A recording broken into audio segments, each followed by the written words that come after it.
Ok, gente, bom dia. Mais uma vez estamos colocando aí um vídeo para a gente dar seguimento ao nosso conteúdo, tá ok? Essas videoaulas são material de apoio que vocês vão poder estar visualizando, não somente pelo YouTube, mas também através das plataformas digitais, tá ok? Junto com essa videoaula tem um material de apoio escrito, que vai ser disponibilizado na Secretaria da Escola, então você pode tirar lá na Secretaria de Escola o resumo do que eu estou falando aqui, nessa videoaula. Exercícios também do livro, a gente vai dar continuidade ao livro, então de suma importância que você também faça os exercícios do livro, a gente vai estar corrigindo aqui em oportunidade, tá ok? E a gente vai falar um pouquinho sobre números na forma decimal. Professor, isso não é um conteúdo que a gente viu ano passado, que a gente observou ano passado em relação à operação com decimais? Sim.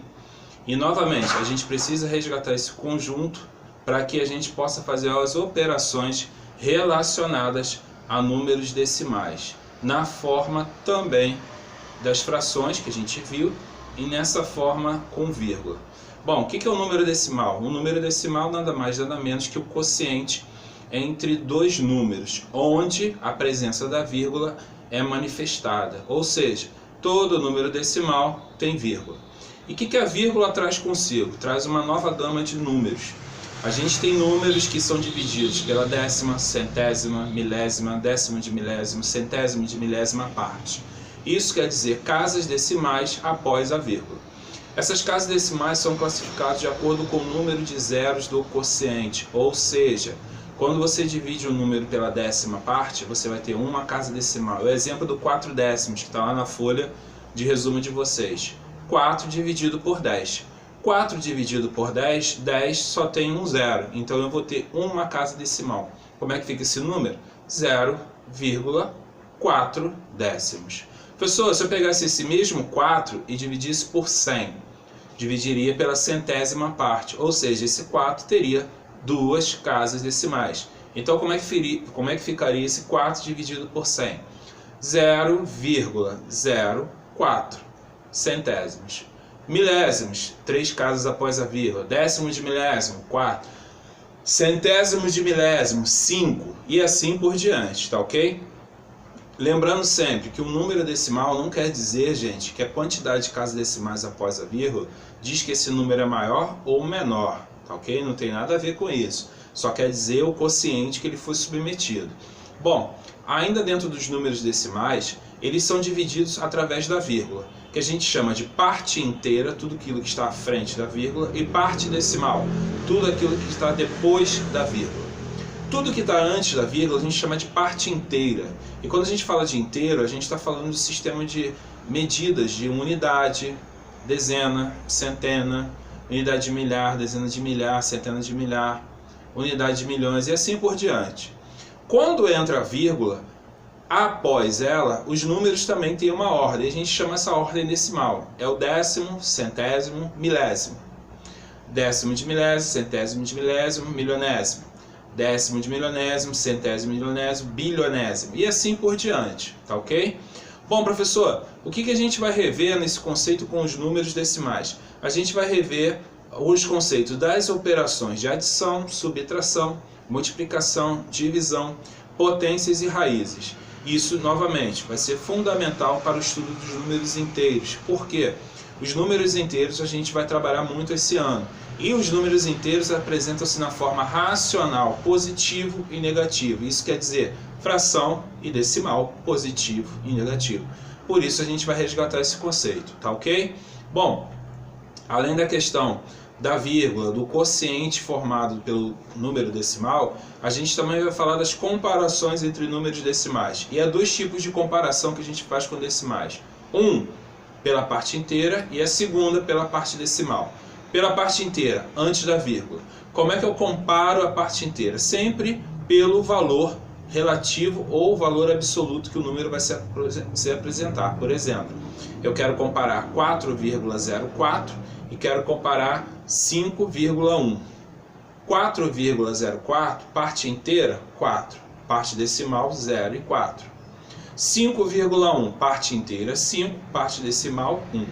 Pessoal, preciso fazer a comparação pela parte decimal? Nesse caso, não. E por que não? Porque quando eu comparo 4 e 5, que estão antes da vírgula, o 5 é maior. Então eu posso responder tranquilamente que 4,04 é menor que 5,1. Tá ok? A segunda comparação é feita a partir das casas decimais após a vírgula. E aí eu tenho que ter um cuidadozinho. Por quê? Às vezes essas casas decimais não têm a mesma quantidade de ordem. Um exemplo, 0,4, 0,444. Peraí, professor. Um só tem um 4 após a vírgula. O outro tem 3 quartos após a vírgula. Exatamente isso. Então eu tenho que comparar nesse sentido.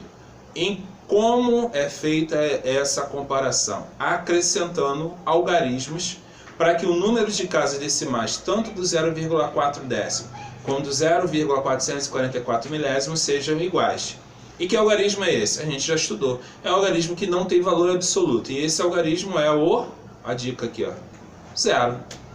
Eu vou acrescentar tantos zeros para que essa quantidade de casas decimais após a vírgula fique iguais. Então, o 0,4 eu vou acrescentar 2 zeros. Então passa a ser 0,400.